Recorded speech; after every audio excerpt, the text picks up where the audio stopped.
Back or welcome if you're just joining us. This is the France 24 debate on the day where the French Parliament starts discussing a bill to legalize same-sex marriage. We're looking at, I guess, the rejoinder. How would you, Tony Kennebrew is an attorney, is with us. How would you say it?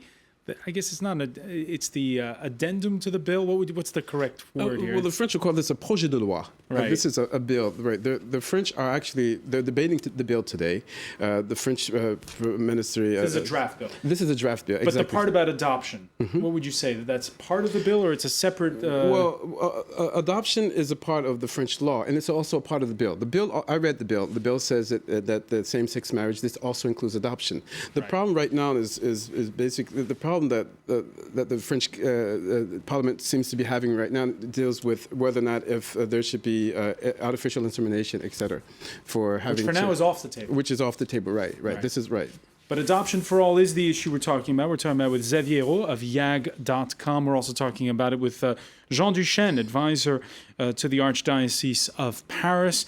Joseph Okoro, the former director of the Initiative for Equal Rights in Nigeria, who's now based here in Paris. And we're pleased to welcome for part two Vitaly Milanov. Vitaly Milanov, who is a member of the Duma, the Russian parliament for Vladimir Putin's United Russia Party, sponsor of a bill introduced last week that bans, quote, homosexual propaganda. We'll talk about that a little bit more in a moment. First, though, let me show everybody here a video that was posted last week. A Colorado advocacy group earning a high-profile endorsement in the person of 23-year-old Kenneth Faried of the NBA's Denver Nuggets. The mom to my right is Mahassan Fareed, and the mom to my left is my birth mother, Wadia Fareed.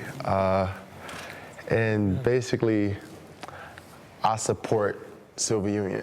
This in the video, Fareed explains how his mom's married in New Jersey 6 years ago, and really we're seeing, it's interesting to see, we were talking about it in part one, the issue of what it means to be raised in a normal fashion, and there is no, I guess, no common denominator for that. Let me ask you, Vitaly Milanov, what's your reaction to the story there of that basketball star saying that he is for civil unions and introducing his two mothers? Oh, it's a pity, of course, because as far as I know from the school and from the Bible, mother can be only one mother, and can be only one father. All other ways is not natural, because myself, as well as everyone else in the world, appeared in this world thanks to mothers and fathers, not to two fathers or two mothers. It's absolutely artificial construction, and it's destructive to our moral values. Joseph Okoro? Yeah, I totally disagree with that. And coming from the African background, especially from Nigeria, where I'm from, there's a popular saying that a child is not supposed to be brought up only by the parents. And so what that means is that a child in Nigeria can be brought up by, several other people who are adults within the neighborhood where the child is growing up. And for us, it doesn't have to be your father, it doesn't have to be your mother, but you just have to be brought up by adults around you. So in most cases, for me, it's totally, unacceptable to say that, one cannot be brought up by, same-sex parents. For me, it's totally something that I cannot reckon with, because as an African brought up in Nigeria, I was brought up by everybody in my neighborhood. It doesn't have to be my mother. My mother was never there. She was always busy. And so that was your personal experience. It's interesting to see how this issue is sort of changing. Mentalities are changing in the United States, Tony Kennebrew, where same-sex marriage has been approved this past November for the first time, not by bills through legislature, but actually even by referendums. Right, and that's great. And How do you explain that? How do you explain that? Well, you know, the society is changing, and that's very good. The society is evaluating. In the history of France, if you look at what the Catholic Church has done to try to prevent marriages, in the beginning they prevented the Protestants from marrying. Afterwards, the Catholic Church prevented the artists from marrying, from getting married, and now they're trying to prevent the same sex. Yes. Sorry, this is incorrect, historically speaking. They would not. It was worse, my friend. It was worse. It was worse. You ought to learn a little better. No. It was worse. They did not allow comedians. They did not want the to be comedians buried to be married. So the comedians on Christian ground. It was worse. Right. And so what the comedians had to do was they eventually had to get a bill and a law to be made so that they could get married. And so this is a history of getting married here in France. So right now we have religious leaders who are trying to prevent the marriage of same-sex marriages. And this, of course, will not happen. And we see it in countries like Spain. We see it in countries like Norway. Named marriage. You can't call this marriage because is marriage. Is only between men and women, not between two men. It's not marriage. It's a sexual connection, nothing else. Nothing else. It's just a sexual connection, which is quite unusual. And as long as you are calling this marriage, you should say that you are not a Christian, that you are not a Muslim, you are not a Jewish, because none of these religions can accept such so-called marriages. So say goodbye to your religion, say goodbye to your traditions, because your country, as well as the whole Europe, was raised by Christians, by Jewish, by Muslims, not by new religion. Can I ask you a question?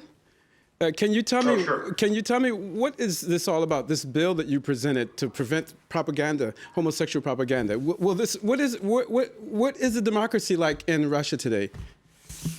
Is this a sign of democracy, preventing people from promoting their sexuality and their liberty and their equality?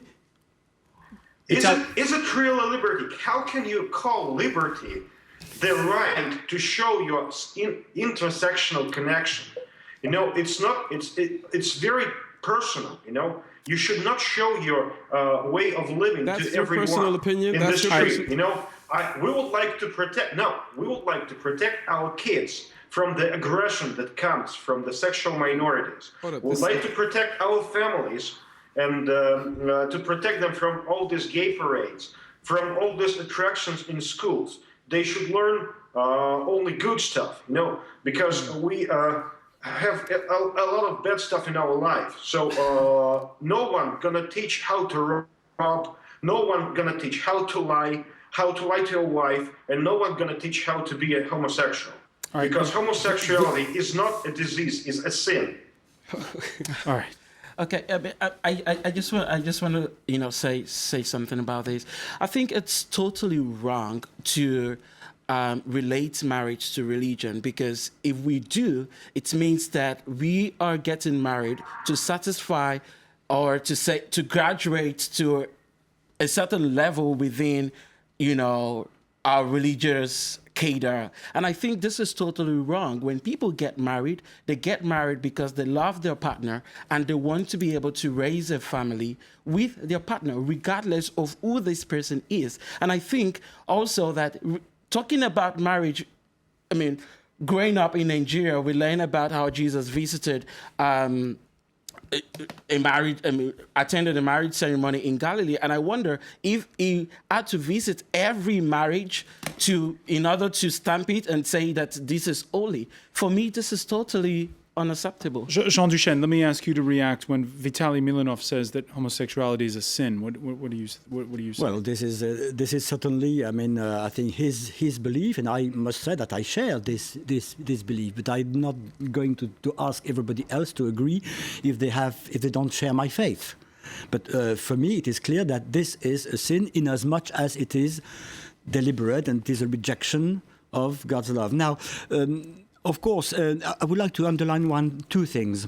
First of all, I quite agree with you that marriage need not necessarily be linked with religion.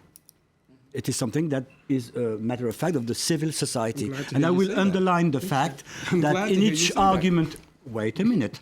In its argument in its against gay marriage, the church did not invoke the gospel or theology or anything, but you've got to acknowledge the fact that believers, and there are numerous not only in this country, less and less, even if it's less and less, but also worldwide, including in Russia, that religion, religious faith provides a certain vision of man, a certain anthropology, and that believers ought to have the right of speech, and they need, and they, when they say something which they think is logical, they try to convince their fellow citizens, their brothers and sisters, they can develop purely rational argument, which is what the church did. Now, the other point I wanted to make, and I think that this is important, it is that contrary to what you said, and we disagree on this, we can disagree, can't we? 1905, France voted the law separating state from church, and I think that was an excellent idea in French history. It's exactly what we think now. Excellent. Only idiots never change their minds. Now, and so you can still change your mind about gay marriage. So no, I won't change my mind about that. What is important? What's important is that that the definition of words is what people understand, what they feel, and not what the law defines. Xavier, let's. Yes, I'd like to say something to this Russian person. I'd like to say to you, as a gay man, that you're a disgrace to your country, you're a disgrace to history, and you will be judged severely by it. And you say we should, if we say, you say marriage is between a man and a woman. Well, it's words change and definitions change. We have a civil code here. It changes several times a year, so it will change. So watch us. It will change, I promise you. And it's a natural law. It's a natural law. No, we don't care. We are in a republic. We're not talking about. I'm not sure. Marry a vacuum cleaner. You know, you cannot marry. Who is a vacuum cleaner? Xavier, yes. just one thing. Without condoning, obviously, what Vitaly Milanov says, 2/3 of Russians in surveys agree with the bill. Yes, they're wrong. No, 99%. 99% of Russians agree. You would see the same thing in Muslim countries also. This is the same mentality that I also see in Muslim countries. This is the same mentality that we see in African countries also. In Nigeria, this is what you would see also in countries like the Congo. You would see this also in Cameroon. This doesn't necessarily mean that this is right. One at a time. Vitaly Milanov. A country that brought great Russian culture with a respected country, Congo. I would not agree to be compared.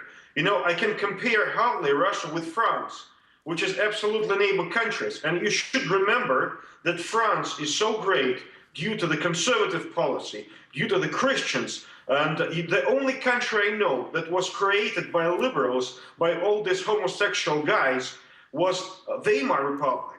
And you know the history of Weimar Republic. Right, well, I don't want to let France, my favorite, my beloved France, to fall at like a Weimar Republic. And homosexual policy, all these liberal standards, denying of Christian and traditional values, would lead any country to disaster. Remember the Roman Empire. Right, but you just heard Jean Duchesne say that people in France, even those that are of the faith, acknowledge the separation of church and state and have done so for a while. I just want everybody to hear a little bit more about this bill in Russia. Last Friday, clashes broke out outside the Dumas. The Russian lower house voted on the first reading of that bill aimed at banning, quote, homosexual propaganda aimed at minors. Vote they did, 388 for, 1 against, 1 abstention. The law absolutely does not define what gay propaganda is, and the reasons are understandable. Gay propaganda simply does not exist. In that respect, any information on, as the law puts it, equal values of traditional and unorthodox marital relations is considered gay propaganda. Vitaly Milanov, again, the question, is this not just an excuse for censorship in the end? Of course, those who are the adopts, you know, those who are propaganding, there would not anyone to say that there's a propaganda exists. No, we are this is not a matter even of Christian values. It's a matter of responsibility. If the society is responsible, it would raise its kids in a healthy atmosphere. Gays, no, all other sins like homosexuality is not a clear atmosphere to raise your kids. Kids, unfortunately, can get acquainted with all the sins when they're grown up. But I don't want, as well as all other Russian citizens, they would not let anyone to attract our kids. You know, this is our sovereignty. You know, you can raise your kids in the atmosphere you want to. I'm absolutely sure that the majority of French people, they are not willing to let homosexual propaganda into their own country. All right, well, that's not what the opinion polls say. I don't know what homosexual propaganda is exactly, but certainly when it comes to the two bills that are up for offer, the one bill rather, there is a majority in favor. Joseph Akora, your reaction? Well, just to react to what he's just said, I think I find this very discussion interesting because this is the kind of discussion that I would have in Nigeria, and this is the kind of thing that I would hear people say in Nigeria, and then we think that this is as a result of certain ignorance and all that, and hearing it here, it's pretty dazzling because for me I think that a child can be raised in any atmosphere and still be who he wants to be and who she wants to be. I think that in Africa, particularly, children are not particularly raised in an homosexual atmosphere, but they end up being homosexual. And the thing is that, for me, it's not a basis for us to censor anything. And if this bill is actually passed in Russia, it gives room for other violations of right, especially the violation to the right of privacy and also freedom of association and freedom of speech. Because I see something very similar to the bill in Nigeria right now. As an advocate, I cannot even advocate for the rights of vulnerable groups like homosexuals, and you call that propaganda. It is totally unacceptable. I have my right to speech. I have my right to associate. All right. We unfortunately are running short on time, but we're going to leave it there for now. The bill that was in the French Parliament is just starting to be introduced. We're going to hear a lot of amendments, and we'll certainly have the chance to talk about it again. I want to thank you, Joseph Akora. I want to thank Xavier Hérault, Tony Kennebrew, Jean Duchesne. I want to thank Vitaly Milanov for joining us from Russia for this conversation. And we see his family there, one of your children there. Thank you for being with us, and thank you for joining us here in the France 24 debate.